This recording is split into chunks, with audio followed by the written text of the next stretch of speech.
এই পৃথিবীতে এমন কিছু জায়গা আছে যেখানে গেলে হৃদয়ের ভিতরে এক অপূর্ব প্রশান্তি নামে, যেখানে দাঁড়ালেই মনে হয় জীবন একটু থেমে যাক, এই মুহূর্তটা একটু আরো দীর্ঘ হোক।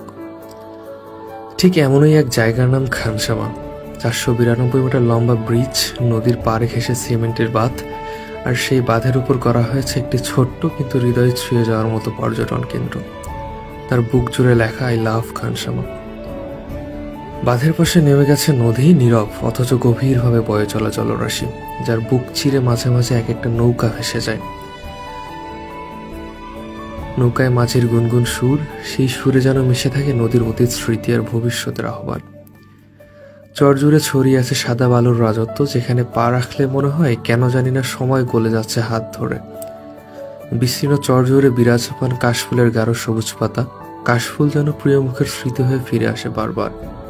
এই কাশফুলের মাঠে দাঁড়িয়ে মনে হয় প্রকৃতিও কখনো কখনো চুপ থেকে নিজের গল্প বলে। সেই দৃশ্য যেন জীবন্ত কোনো কবিতা, যেন পৃথিবীর কোলাহলের বাইরে একটা সাদা নিঃশব্দ জগৎ।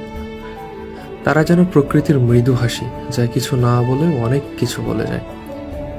এই বাঁধ, এই নদী, এই নীল আকাশ আর বালুর চর, সব মিলিয়ে খানসামার এই কোণটুকু যেন এক ভালোবাসার ঠিকানা। এখানে শুধু প্রকৃতি নয়, মনের ভেতরের আবেগগুলোও খোলা হাওয়ায় উড়ে বেড়াতে শেখে। এই জায়গায় এসে মনে হয় জীবনের সব কোলাহল দূরে কোথাও হারিয়ে গেছে।